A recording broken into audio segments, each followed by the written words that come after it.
Did you know that you can make an entire half drop repeat in Procreate? That's right. No need to export your elements one by one into another program on your desktop.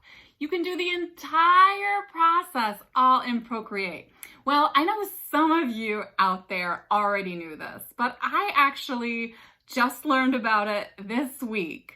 And I knew that you could do some repeats in Procreate, but I thought the process was really complicated when actually it's pretty simple.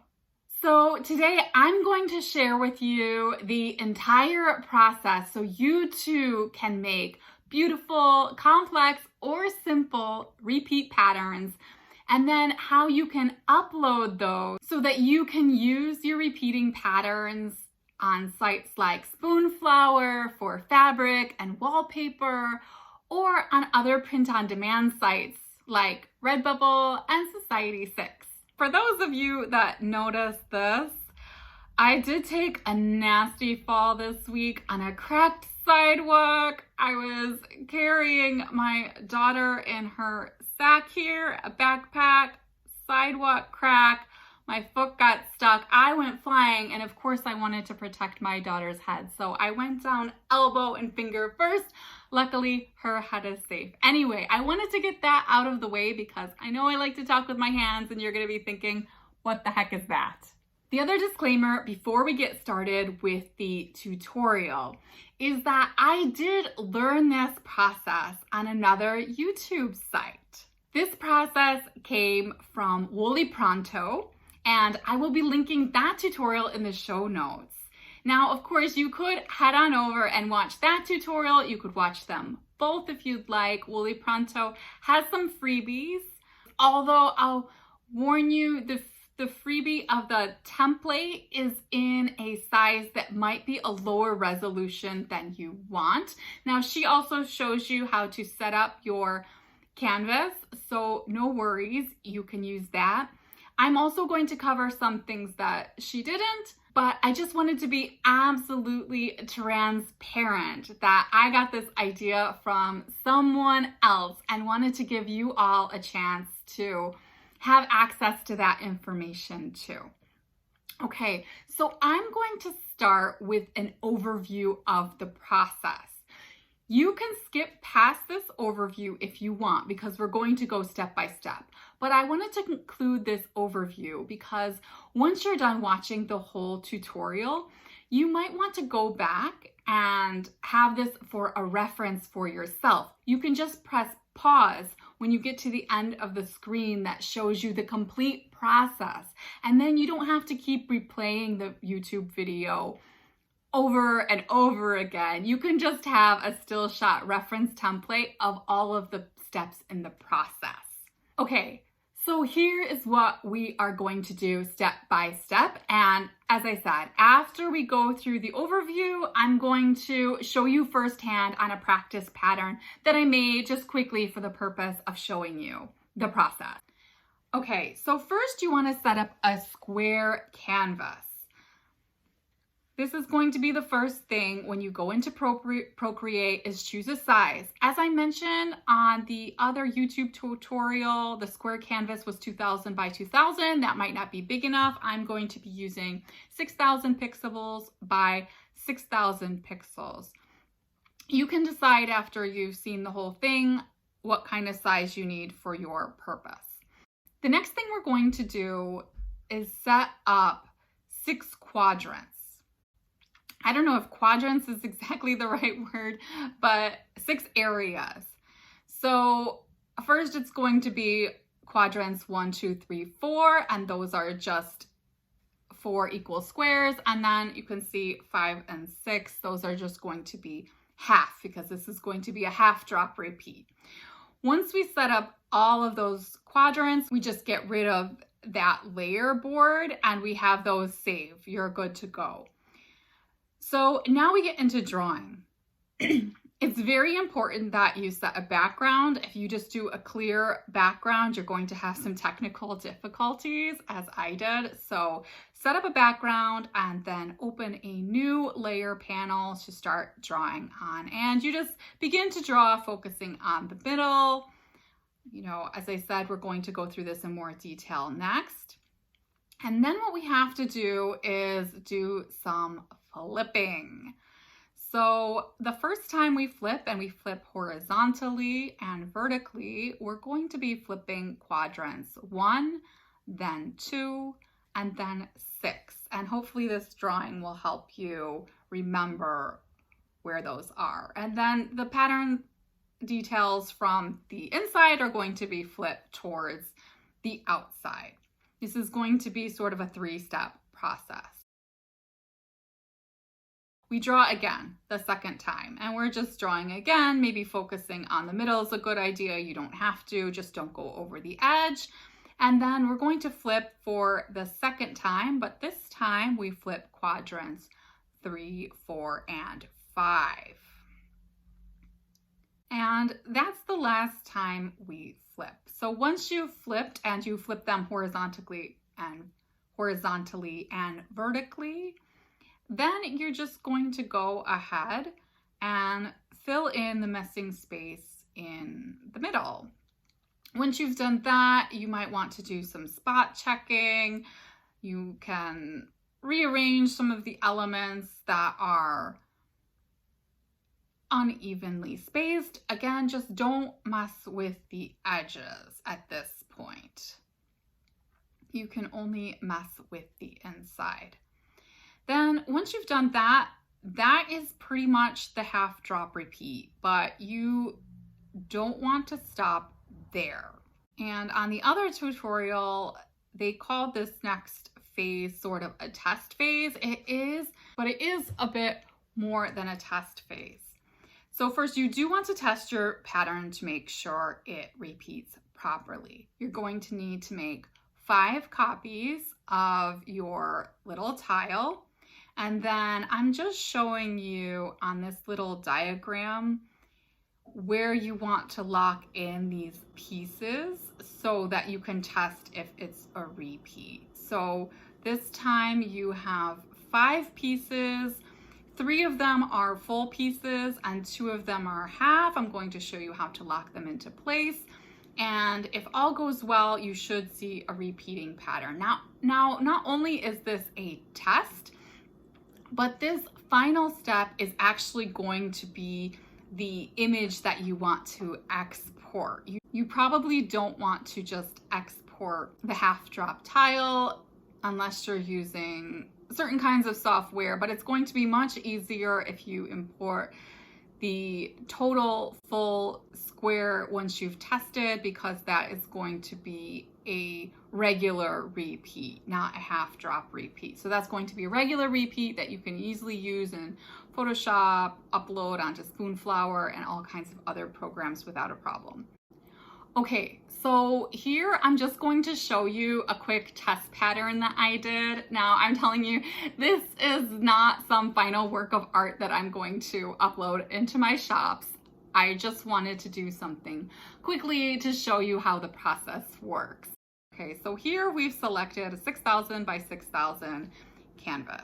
Okay, you can pick any old color you want, you fill it, and then hit that arrow key in the top left because we are going to want to transform this. I know that's the S, but hit the arrow key, the transform. Make sure your magnetics is on, your snapping is on, your distance is to max, and your velocity is to max.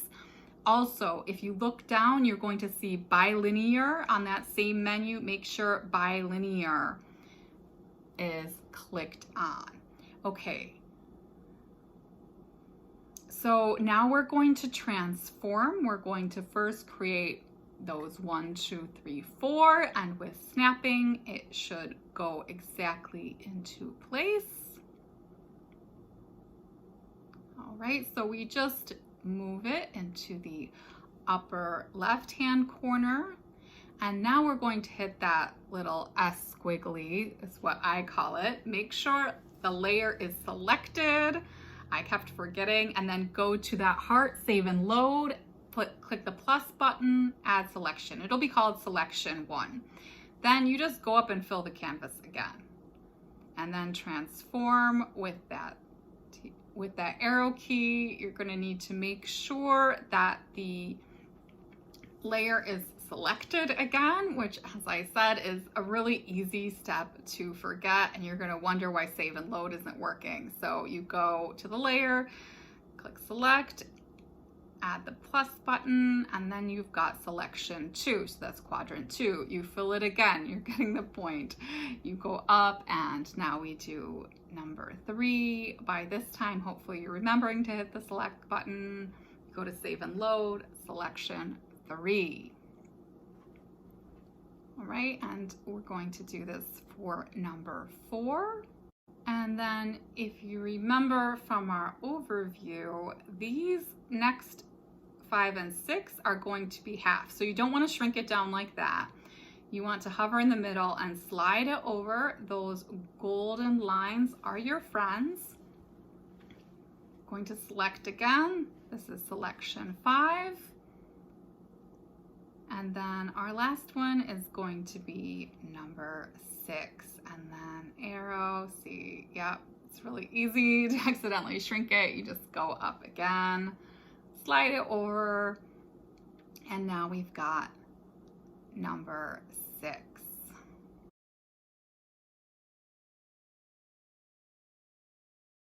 So now when you go up to your layers, you just totally get rid of that. Get it out of the way. And now you want to choose your color palette.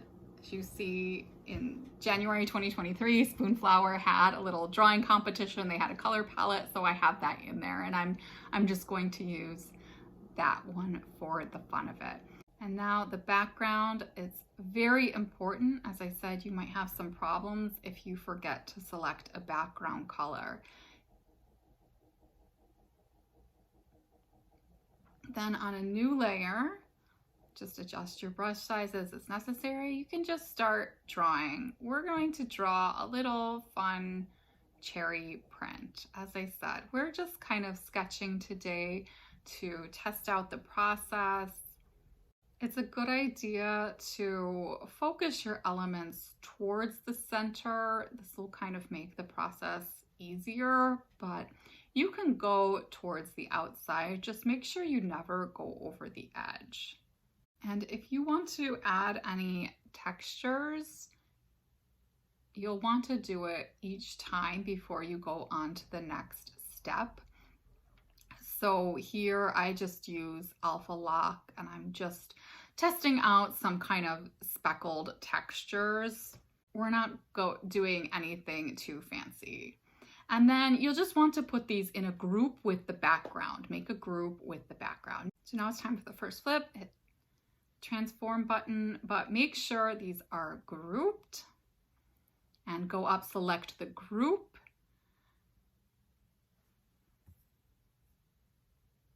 Go to your little S ribbon, select number 1, and then go hit the transform button, flip horizontal and flip vertically. So flip horizontal, flip vertically. Set the transformation. Now select the quadrant 2 and do the same thing, flip horizontal, flip vertically.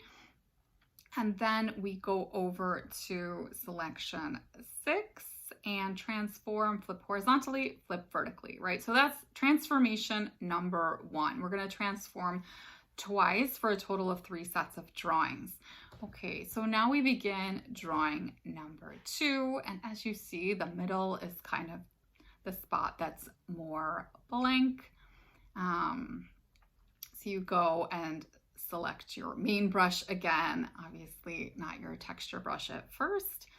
And we're just going to go and add some more cherries here, filling in the center. And then just make sure, again, that if you want to add any textures, you do. It's really subtle. I don't even know if you can see the textures that I'm adding. But as I said, this isn't really a lesson in how to draw and Procreate. We're just sort of sketching to test out the process.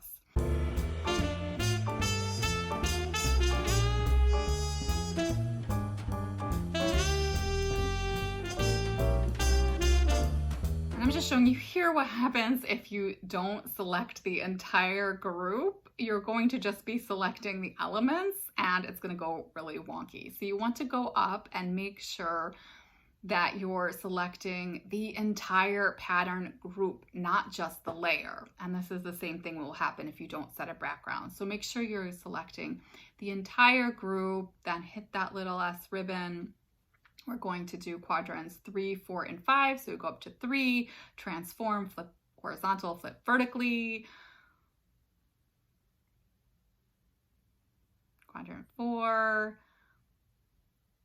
And then we go over to that selection 5, the other half on the left side, hit the transform, flip vertically, flip horizontally. You can do those in any order. And now we have the last drawing stage. So now you're just going to keep filling in.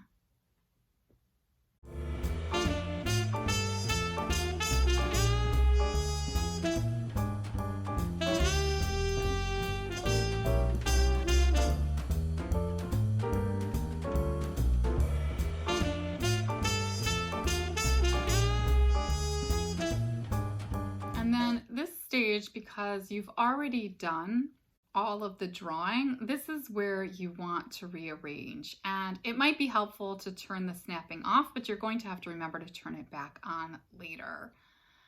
So I'm just doing some light rearranging.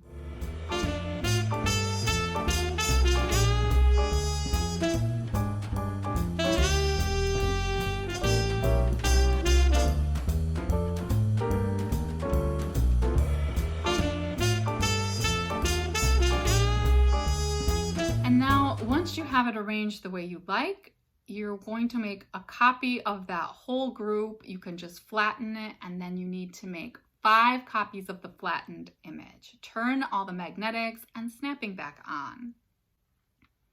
Okay, so the first one, you're going to shrink it down to that quarter size and then put it in the middle on the half, as you can see, and then another quarter size, but you want to snap it down a half. And you can refer back to the drawing at the beginning in the overview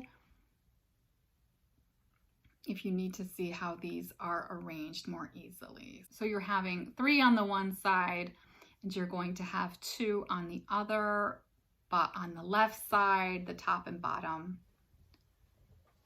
are cut off. They're just half of it. Okay, so if you do it right, it should be a repeating pattern. I definitely see some gaps and problems here that I would fix if I was going to really sell or distribute this pattern, but for the purposes of the tutorial, it's good enough. Now, I totally forgot to add a stem to that one, but I went back in and fixed it after I was done because it was bugging me. Once you get done testing your pattern, then you can take that copy and you can merge it into one tile. The tutorial that I watched didn't actually explain how to use your tile. And so the first time I tried, I just exported the original tile I'd made and tested out what it looked on Spoonflower, and it was totally off. I tried using the half drop function on Spoonflower, but things were going wacky. So I fiddled around and figured out that if you just export that final test, that is a full repeat that you can just use normally. You can put it into Photoshop or whatever program that you use if you're making kind of expanded versions, or you can take that final merged test strip and you can upload that directly onto Spoonflower. Another word of warning: the process needs to be very exact. If you get casual with your snapping left and right and it's just ever so slightly off, you are going to have some hairlines, which are absolutely not acceptable if you're going to be commercially selling your patterns. So you'll want to check every once in a while and zoom in very closely, because this can happen during either the 2 first flips or during the test process when you put it all together. So if anything has kind of budged just the slightest bit, it's not going to be viable, and you're pretty much going to have to do the process all over again. If you're lucky, you saved your different steps. Maybe you didn't merge it all, so you can kind of start and go back from the beginning, but that is just a warning to you. Now, the good thing is once you've done this once, as long as you've done it a large enough canvas size that you're happy with it, you can just go ahead and make a duplicate of that first setup with the 6 quadrants, if a quadrant's what it's called.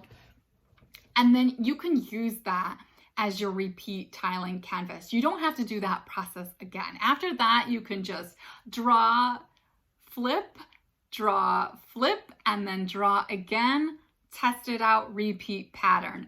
Super quick. So once I had mine tested out, I threw it into Photoshop, made a different version, went over to Place It, and put it on this little sample. I think for a quick something that I just threw together, it's pretty cute. But as I said, I would do more work on this pattern if I was actually going to sell it. This is just a test pattern. So I really hope this tutorial was of value to you. If you got some value out of it, please hit the like button and consider subscribing. For those of you who don't do repeat patterns but are just really into art, I hope this inspired you in some way. If you would like to see more tutorials, please let me know in the comments so I know what kind of content to make for all of you. And until next time, keep creating.